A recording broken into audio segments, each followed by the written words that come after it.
जो अब तक आप दबी जुबान में कहते थे, अपने घर में कहते थे, वो अब मद्रास हाई कोर्ट कह रहा है।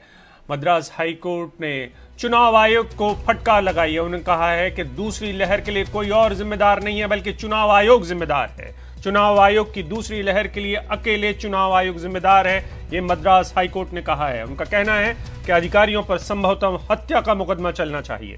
कोरोना के दौरान चुनाव आयोग ने चुनावी रैलियों की इजाजत दी और साथ ही चुनाव के दौरान कोविड प्रोटोकॉल पालन न कराने में भी नाकाम रहे हैं चुनाव आयोग। मतगणना के दिन का कोविड प्रोटोकॉल का ब्लूप्रिंट दें, यह भी मद्रास हाईकोर्ट ने पूछा है। 2 मई का ब्लूप्रिंट नहीं मिला तो मतगणना रोक देंगे, मद्रास हाईकोर्ट ने यह कहा है। ये सब तमिलनाडु में जो चुनाव हुए हैं विधानसभा, उसके मद्देनजर भी कहा गया है। आप सबको पता है कि 5 राज्यों में चुनाव हुए हैं। इन सब में अब नंबर्स बहुत तेजी से बढ़ रहे हैं, मौतें भी बहुत तेजी से बढ़ रही हैं और इस सब के बीच में पंचायत चुनाव भी चल रहे हैं यूपी में।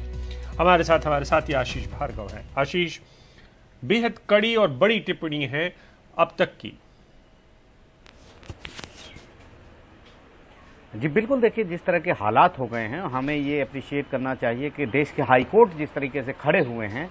और पहले आपने देखा होगा किस तरीके से कलकत्ता हाई कोर्ट ने इलेक्शन कमीशन को काफ़ी झाड़ लगाई, फटकार लगाई और कहा कि कोरोना के ऐसा इतने केस बढ़ रहे हैं और आप वहां पर रैलियां करा रहे हैं, किसी तरह की कोई सुरक्षा का इंतजाम, कोई प्रोटोकॉल का पालन वहां पर नहीं हो रहा है। इसके बाद रैलियां रद्द की गई, कदम उठाया गया इलेक्शन कमीशन की तरफ से। लेकिन यहाँ पर तमिलनाडु में इलेक्शन हो चुके हैं, लेकिन उसके बावजूद अभी काउंटिंग होनी है 2 मई को और जो 30 अप्रैल तक एक रिपोर्ट सौंपनी है यहाँ पर इलेक्शन कमीशन को कि काउंटिंग के दौरान किस तरह की व्यवस्था कोरोना को देखते हुए प्रोटोकॉल के लिए डिस्टेंस, सोशल डिस्टेंसिंग के लिए मास्क सब लोग लगाएं, तमाम इंतजाम हो, कहीं पर भीड़ ना हो, गैदरिंग ना हो, इसके लिए क्या इंतजाम किए 30 अप्रैल तक वो दाखिल करेंगे हाई कोर्ट में। तो मद्रास हाई कोर्ट ने काफ़ी सख्त रुख अपनाया और कहा है कि पूरा की पूरी जो स्थिति हुई है उसके लिए कोई एक अकेला कोई जिम्मेदार है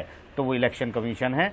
और इलेक्शन कमीशन को धमकी भी दे डाली कि वो अगर यही हालात रहे तो काउंटिंग जो है उस पर रोक लगा देंगे। तो बहुत मुश्किलों में इलेक्शन कमीशन यहाँ पर है और अब उसे संतुष्ट करना पड़ेगा हाई कोर्ट को। जी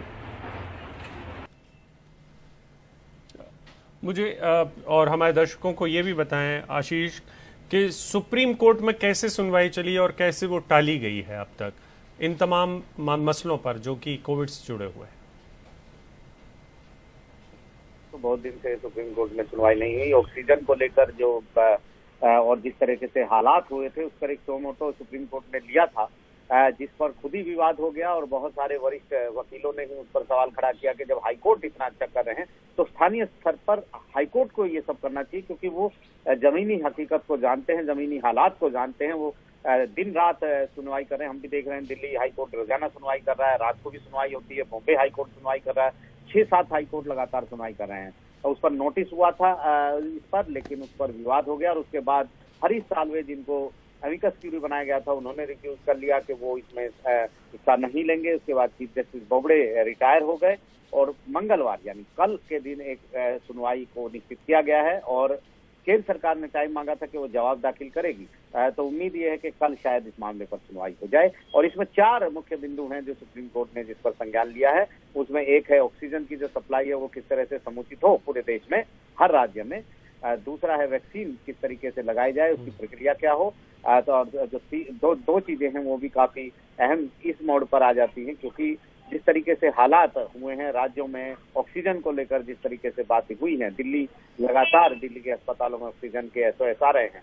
तो ऐसे मामले में सुप्रीम कोर्ट का दखल कितना काम करेगा, या जो दिल्ली हाईकोर्ट लगातार सुनवाई कर रहा है। हालांकि हाईकोर्ट कह रहा है कि वो इंडिविजुअल अस्पताल के लिए मदद नहीं कर सकता कि अभी 1 घंटे में उसकी ऑक्सीजन खत्म हो जाएगी, लेकिन वो चाहता है कि सरकारें, जिसमें केंद्र सरकार और दिल्ली सरकार है, दोनों मिलकर बैठ करके काम करें और दिल्ली के लोगों को निजात दिलाएं सब चीजों से।